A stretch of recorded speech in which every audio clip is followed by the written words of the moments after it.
Hey everybody, it's your boy SergDragon, and welcome back to another edition of the Heavens Monsters podcast. With me always is Terrence, aka T-Money. If you smell what the lion is cooking. There we go, let's hit it.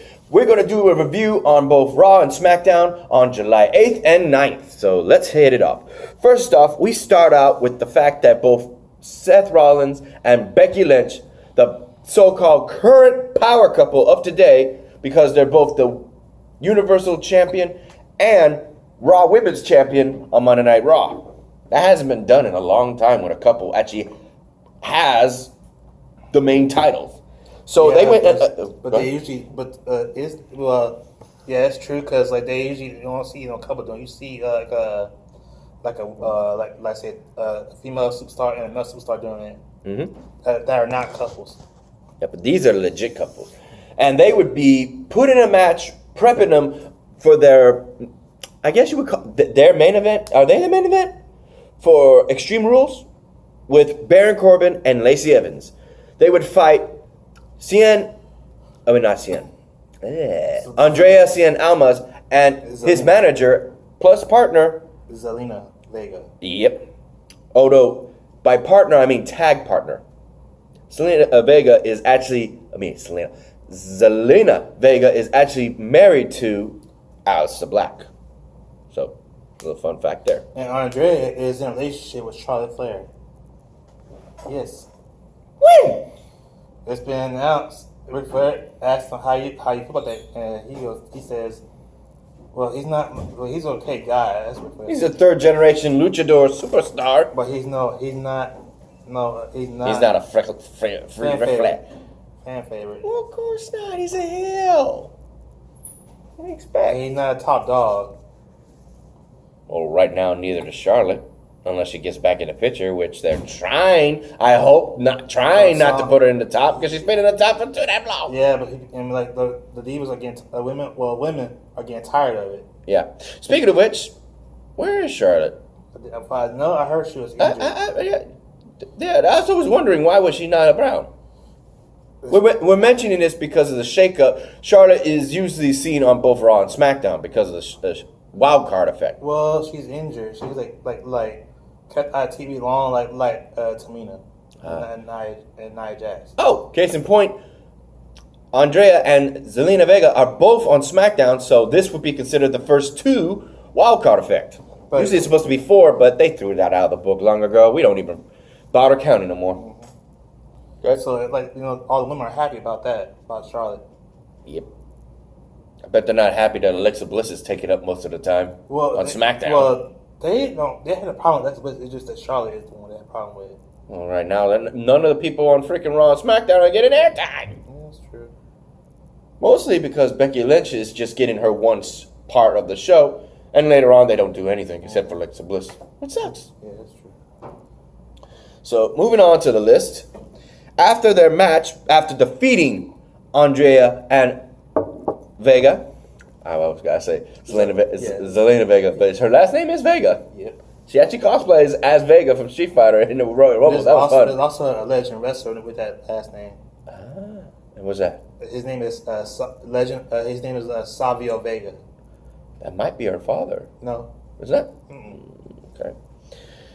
After their match, after defeating those two, Seth Rollins and Becky Lynch will be attacked from behind. And actually twice, because first, Lacey Evans interferes in the match. That didn't stop her from winning. But in the end, Baron Corbin attacks Seth Rollins, and Becky Lynch is wailing on him, and there it comes, coming from the front, not the back. She just sways her attention, and boom, women's right. And you could see from this slow motion that she really decked her. You could see it go... That wasn't fake. She decked her. And they wound up on top. Wound up on top. I'm getting freaking that tongue twist. In which case, they're getting ready for Extreme Rules. It says, next up, we have the Usos and The Miz taking on the tag team champions, The Revival, and one of Shane's boys, besides The Revival, Elias. So we got a... Yeah, The Miz is on Raw. So we got another wild card in effect. We have Elias. Unless he's not countable because he's with Shane. So keep that in mind. The Usos won. Hell yeah, with The Miz. And it's funny that they were actually doing dancing at the end. What they really wanted was those tag team belts, bro. Oh, hell yeah. And they might get them this Sunday at Extreme Rules. Can't emphasize enough. I love it. They're actually making a lot of Extreme Rules matches. This is they're finally living up to that moniker of the title Extreme Rules. But I heard in a long time. I heard that that some of the matches they're gonna make it more interesting, like Eric Bischoff and Paul Heyman. Hopefully. Let's see. WWE 24/7 champion Drake Maverick is with his wife backstage, and he's hiding in a crate, and then he goes for the run because he's stupid. He's hollering out everything. Why are you trying to hide if you end up just screaming like an idiot? R-Truth did it better. He was smart. He knew to shut his mouth. But he goes and keeps running. Let's see. And R-Truth is running the opposite way. Why? Yes, he thought that'd be a better way. Wow. Even Carmella's looking at him. You're going the wrong way. He'd ride on his back. He even at one point had the referee on his back. Oh my God. We'll get to back. He thought it was Carmella. No, he actually took the ref, and the Carmella's chasing him like, "Good Truth, what are you doing? I'm taking the ref with me." Oh. Well, that would be funny. That would be funny if he did. Oh, Carmella, let's go. That'd be funny if you thought that was... Truth, that's not me! But don't matter, keep going! We need him anyway! Okay, Carmella. Or he could have said, "Okay, referee, the referee's on your back." What? That kind of scenario. I would love to freaking sketch that. I would. I wish that. But here's some disappointing news. Rey Mysterio is back in action from his injury, and he beat the freaking estimate of the doctor saying he would be back in a few months. He rehabilitated himself so hard that he got back sooner than the doctors predicted. Good on you, Ray. Mm-hmm. So in honor of that, he went and issued an open challenge to anybody in the back. Well, Rey Mysterio wasn't the only one who's back from injury. Bobby Lashley accepted the challenge and dominated poor Rey Mysterio. Those two know each other very well. Oh, yeah. Because if you remember, on SmackDown, I think it was 2005 or 2006, Rey Mysterio introduced Bobby Lashley as the next person to face JBL for the United States title.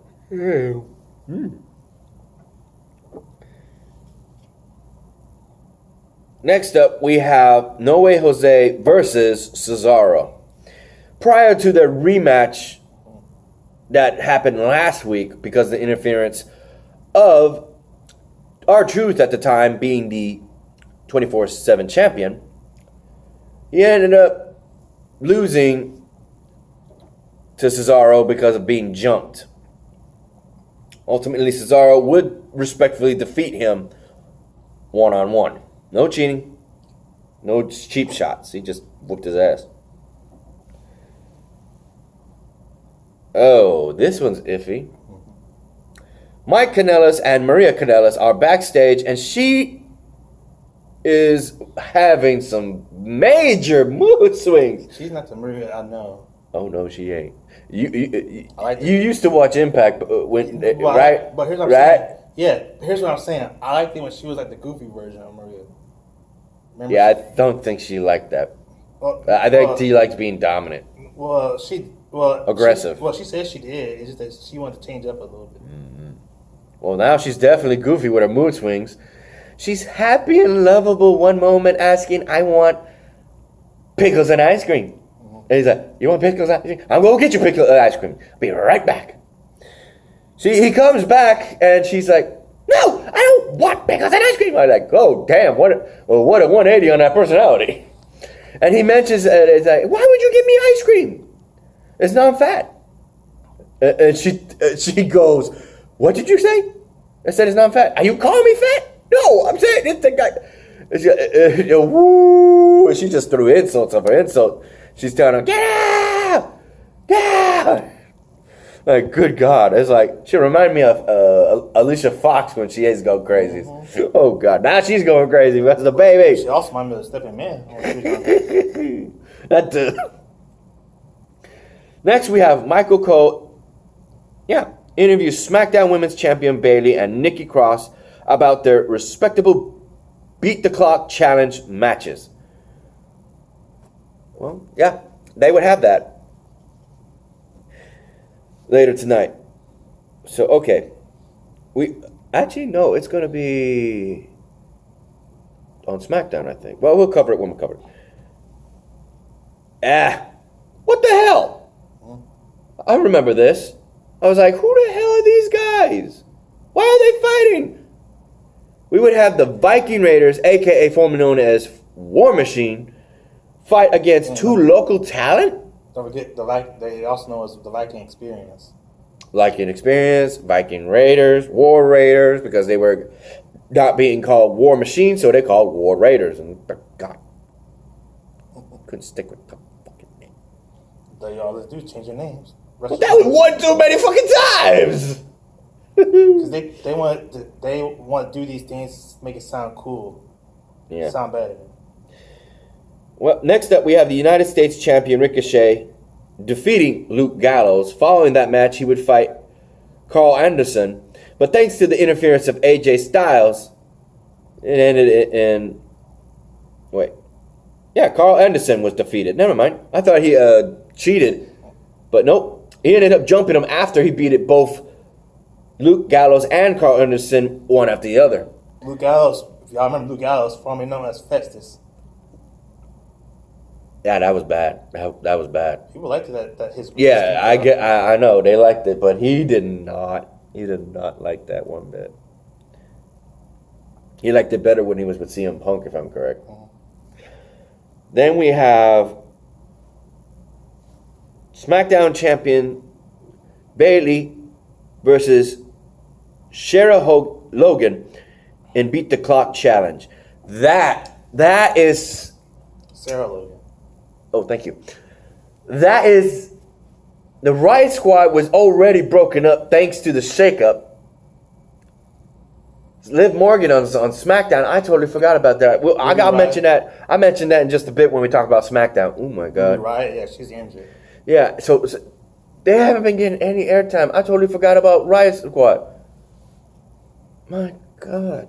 They were literally one of the most dominant women literally a few months ago before the shakeup. They were literally one of the most dominant women. I told you, like the wrestlers are saying, if they don't get any airtime, they will sign AEW. All three of them? If the wrestlers, male and female wrestlers are saying, if they doesn't give us airtime, AEW will sign with AEW. Well, Bayley ended up the match in what was over 4 minutes and 30 seconds.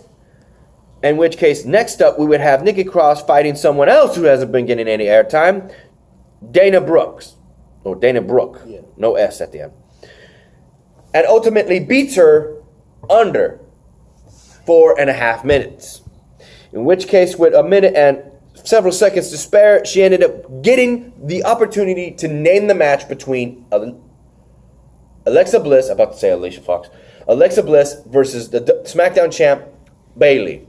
And it would be pretty up in her face saying that she's sick and tired of everybody accusing her of being used by Alexa Bliss. Well, she is. It's not hard to see where the storyline is going. Mm-hmm. But nonetheless, she's going to learn the hard way because she ended up making it a 2-on-1 handicap match where if she wins, from what I understand, Alexa Bliss will be the champion nonetheless. Yep. Unless something happens where if Nikki Cross pins her and the officials say that she's the champ, not Alexa Bliss. I don't know. That's just a prediction. If that happens. Bayley's putting her title on against Biscuit, but and the Twisted Sister. Mm-hmm. But in all honesty, I hope Bayley wins just so we can see the true ugly colors of the so-called goddess, Alexa Bliss. He hopes Bailey wins. I hope Alexa Bliss wins. Yeah, because, that's another thing that was said during this. No, that's on SmackDown. We'll cover that in just a bit. What the hell? Monkey. No, that's Gorilla. Yeah. Ape. Made out of tires. Made out of tires, okay. Yeah. Let's see, what else? What the hell? Oh, yeah, throughout that whole night, apparently Roman Reigns would have to team up with Shane McMahon's partner of choice against himself and Drew McIntyre. Ultimately, he was looking around for workers. He was looking at the trash man, the beer drinks seller. He even took on a janitor with a limp leg and said, how would you feel about an opportunity of making $5,000? All you have to do is just stand there. That's it. He was like, that sounds nice. I knew Shane McMahon would do that because he's done that before in the Attitude Era and with his Aggression Era. Mm-hmm. Now, I saw this coming a mile away. The second I saw him come out as his partner, I kind of questioned it. I'm like, I don't know. Is this really going to happen?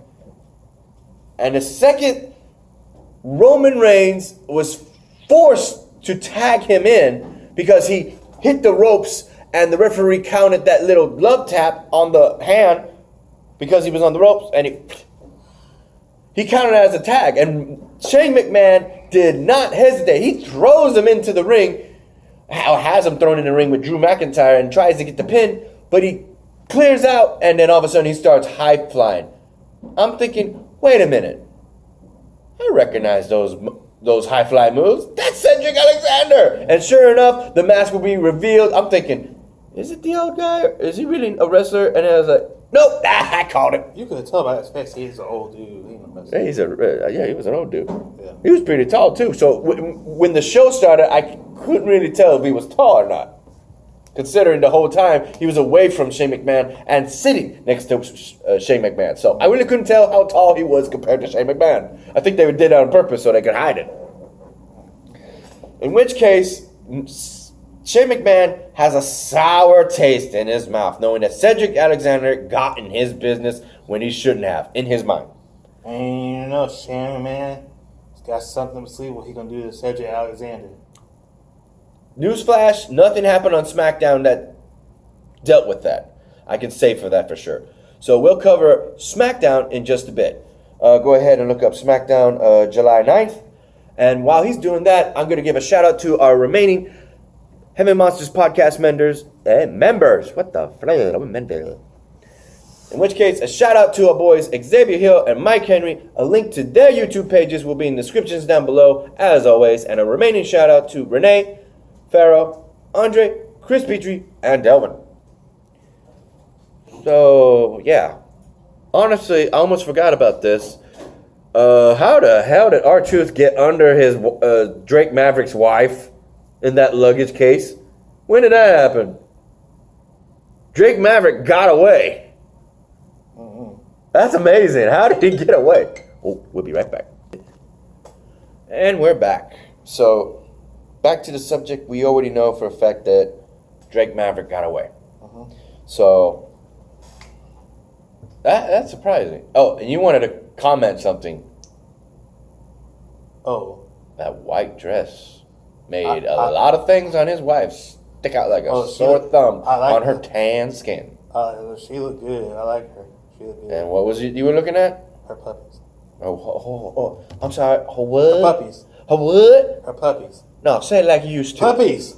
The king of puppies. Hey, we get it back. You know I had to do that for old time's sake. Yeah. All right, ladies and gentlemen, let's kick it off the show. First off, we have a brawl earlier that day between Kevin Owens and Zack Ryder, who had an interview in the parking lot, and Kevin Owens interfered while passing by and just couldn't help but talk trash, and it ended up in a fight that Shane McMahon had to break up because they had a match for the main event between those two heels that was ultimately canceled, and Kevin Owens was the one that instigated that by right because he interrupted the interview and pretty much just started talking trash that ended in the fight, started with the fight.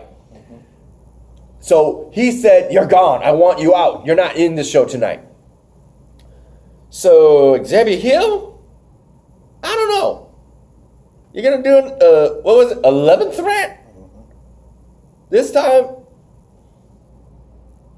it might be a good side of Kevin Owens. He turned good. He did Shane. No, he turned back to a heel, and now he's talking shit about Shane McMahon. In the words of Drake Maverick, not Drake Maverick. Damn it. Who was that guy? Who's on both Raw and SmackDown? Corey Graves. There you go. And in the words of Corey Graves, he said that Kevin Owens damn well just committed career suicide. Because Kevin Owens lashes out at Shane McMahon live on SmackDown. To the point he's cutting his mic twice, and he goes for the he just pulls it off one of the commentators and starts yelling in the freaking microphone. But you said he turned heel, but Kevin Owens, when you do that, to make sure a baby face. Nah, that sounds like you just got fucking Because frustrated. you think about it. Yeah, I understand where you're coming from. Yeah. It's just way too fast. He just turned heel, now he's babyface again. What the fuck? Why do you think I don't trust the Miz? That's a babyface. Oh, I don't trust him, period. I just think it's weird. He seems as a babyface. Okay. In which case, I gotta remember, because we're doing the recording, I can't check my phone, because I had a memo. I'm trying to remember all the names. He actually said that Shane McMahon, with the promise that the McMahons and Triple H made, said it was going to be their choice. They were going to be, the fans were going to be the one in charge. But after that, it was Shane McMahon taking all the power, which is true. After the Best in the World tournament challenge, and him claiming to be the best in the world, he's been taking up more time on both shows than anything else. That's why the fans are calling about that. They said they're getting sick and tired of that. In which case, he's taking up so much airtime that he mentioned so many people that aren't even getting any time that I damn near forgot about. Holy shit. For all those, he mentioned these following people. He mentioned, have a good weekend. See you Monday. He would mention people like Apollo Crews. Here's a name I haven't heard in months. Buddy Murphy, from former Cruiserweight champion, the Cruiserweight juggernaut of 205 Live, brought to SmackDown, never had a match. Holy crap. He mentioned Buddy Murphy. I'm like, who the hell is Buddy? He's with Alexa Bliss. Hey, dude. And we had Ali, we had Asuka, we had AOP, Authors of Pain. They're okay to wrestle because one of his team partners is healed up. They haven't got a match. Jinder Mahal. Not Jinder Mahal. He mentioned Kairi Sane. No, but I say he's got, but you know, he didn't mention Jinder Mahal. Yeah, that's what's weird. You don't. He probably is that. Oh no, Jinder Mahal has been getting some airtime thanks to the 24/7 title. But otherwise, he mentioned people that haven't gotten the 205 championship nor have gotten any airtime. But Asuka and Kairi Sane have just recently, last Tuesday, should I say, this week, had gotten airtime. But previously, after that, it's like no matches. What about just backstage shit. What about Rusev and Lana? Oh, shit. He didn't mention Rusev. I guess he was being chased to even bother mentioning as many people as he could. But you're right. He probably would have mentioned a lot, but he didn't have time. They probably didn't want him to name all people, but they know they haven't got any airtime. Mm-hmm. Next. He get run out. He get run out of that building. Ultimately, next, we would... Next, because of Dolph Ziggler, he has no match. Shane McMahon then says, you want to fight? Yeah. Okay, I got to fight for you. Tonight, you're going to fight Roman Reigns. Another excuse to wear down Roman Reigns when he fights him and The Undertaker alongside Drew McIntyre for this Sunday. Oh, and there is a lot of people trying to break them up. Some of the wrestlers that weren't officials were the B team, who are supposed to be on Raw, and the Singh brothers. Singh brothers. Thank you. So that, yeah, we get a rollback on that. Next up, we pretty much have a guaranteed number one contendership. It was interesting to see who would win this match because these two known each other for years, primarily in Japan. That would be Shinsuke Nakamura and Finn Balor. So in this match, Shinsuke Nakamura uses some dirty-handed tactics, no nuts Gamora, but throws him into the steel steps and ultimately waits for him to get the count out, but without hesitating goes for the King Shot, which is also known as the Shining Wizard, knee shot to face, as he says, and pins the Cruiserweight Champion Finn Balor, guaranteeing him a shot at the title in the future, if not Extreme Rules. Hopefully, we do.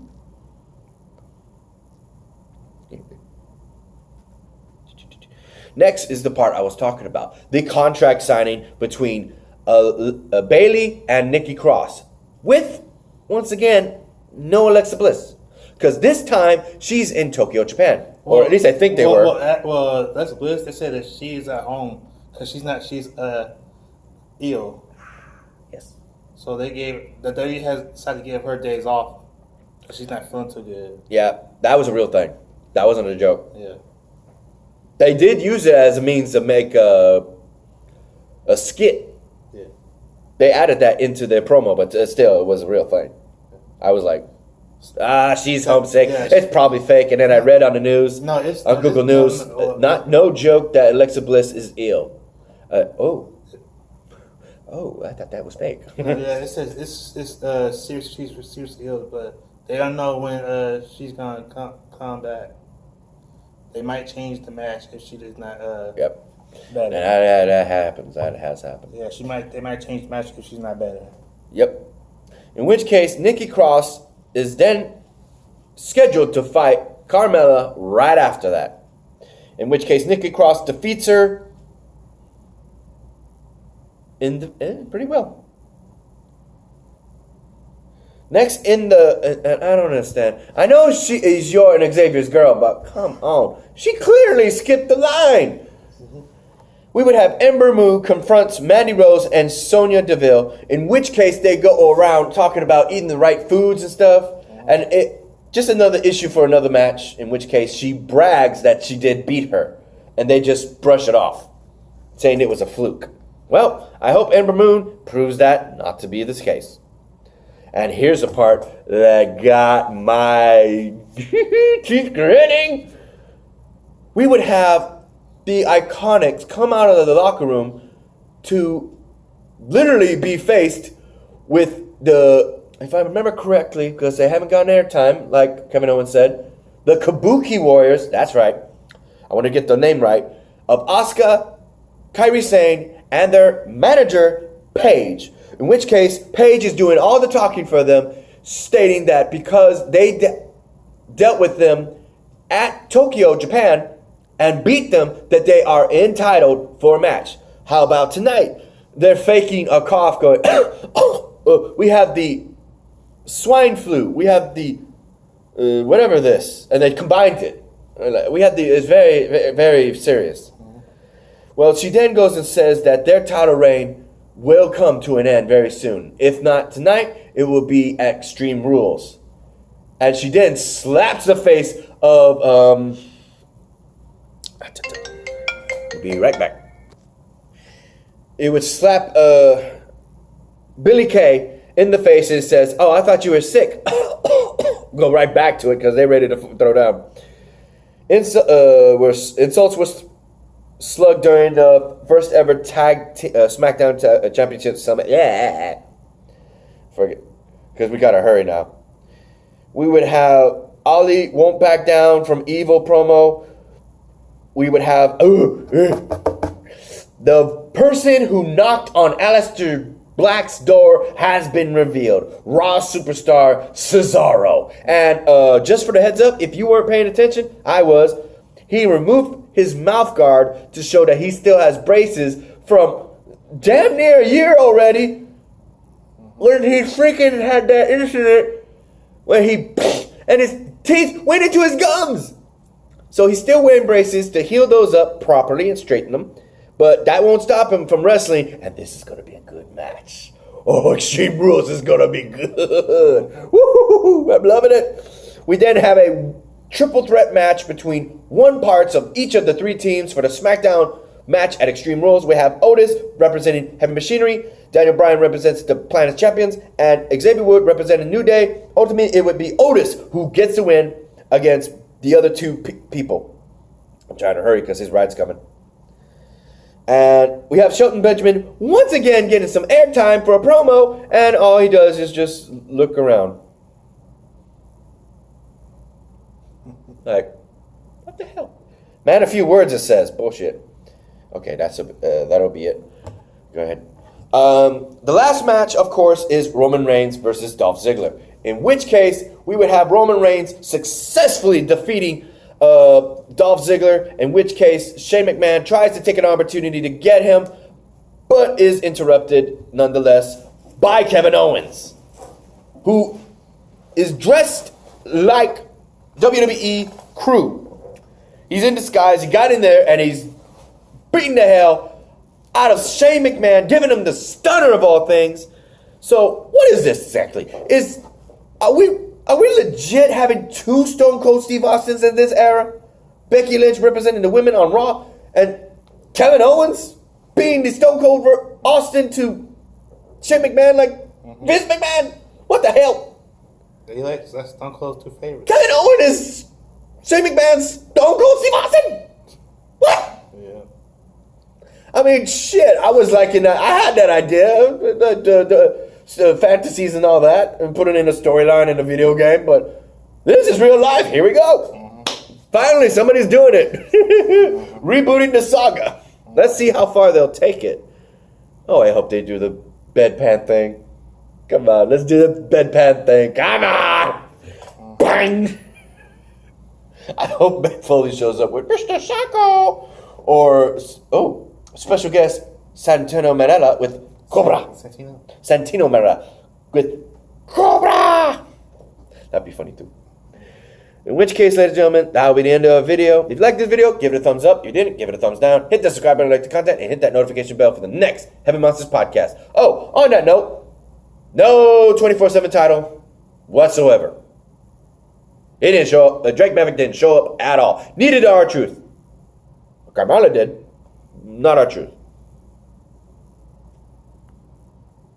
He was on 205 Live. We'll cover that hopefully this Sunday, where I'm with whoever comes to my house on time, and we can cover it then. Hopefully you get there early so we can cover it the right way with him and whoever else. Knowing with Mikey, I'll have to see you soon this Sunday. You? Yeah, I guess so. Peace out, y'all. Bye, y'all.